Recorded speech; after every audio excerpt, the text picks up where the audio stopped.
Let's head back to school with some fun DIY desk decor. First up, I'm going to show you how I made this wrist rest that was inspired by a lightsaber.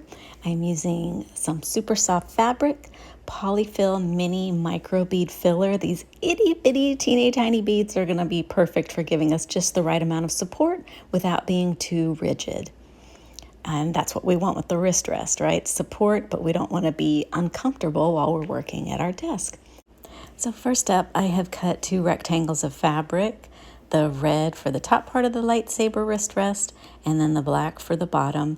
That red piece is 7.5 inches long by 5.5 inches wide. But what you're going to want to do is measure the size of your keyboard and decide how long you want your wrist rest to be. Mine is for a laptop, so it's a little bit smaller and shorter than what you might want to make. I am going to pin those fabrics with the right side together and then stitch a straight line to connect them.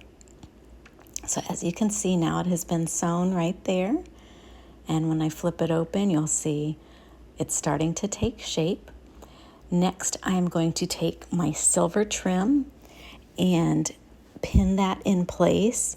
I know in this part of the video you only see one strip of trim. After I had sewn it together, I decided I wanted a second stripe, so I did add more trim there.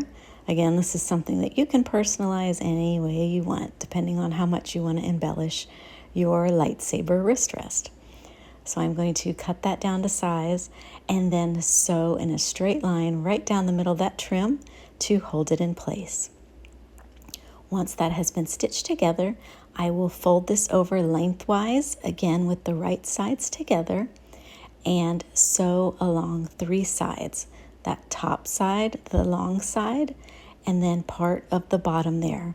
We're going to want to leave a little opening at the base so that we can flip this inside out and then fill it up with those itty bitty little micro bead pellets. So as you can see, I have sewn along those edges. Then I'm just going to clip the little corners there so that they don't get in our way later. We don't want that added bulk. And it gives me another excuse to use my fun new scissors that I get to unsheath dramatically and then use to cut. Isn't that fun? I think so. After I have snipped those little corners away, I can then flip this inside out so that I can begin filling it. So now I have my small opening there. When you use this cuddle fabric or any kind of fuzzy fabric, you might find that you have some shed. So I like to clean it off with my lint roller. It's easier to do this now than it is later when it's all filled with the beads. So now I've got it cleaned up. I'm going to be using a funnel and a cup so that I can control when I pour the beads inside. If you have an extra set of hands, you could always just pour that right in because this packaging does come with a handy little spout that makes it very easy to pour with. And here I just wanted to show you how teeny tiny they are. They're so cute. Lots of fun ways to use this. It's smaller than the typical poly pellets and they're kind of like squishy, so they're not hard, which makes them great for projects like this one. This is going to make my wrist rest extra comfy and it'll give me the needed support without being like too rigid or too hard. So anyway, once it's filled up, I'm going to pin that shut and then sew that opening closed. And here it is, all put together. Fun little lightsaber-inspired wrist rest. And now let's make the mouse pad to match with it. For that, I am using this stick interfacing. It's like, think of it as like a sheet of glue, okay? Where once you activate that with the iron, it's going to help glue your fabric onto your old mouse pad. So you see I've got this old mouse pad that's obviously had stuff spilled on it, but you know what? We like to be mindful and repurpose and recycle whenever possible. So instead of tossing it, I'm going to update it with some fun fabric that matches my theme. So first I am cutting that interfacing so that it fits the top of the mouse pad, and then I'm going to cut the fabric so that it also fits right on top of the mouse pad.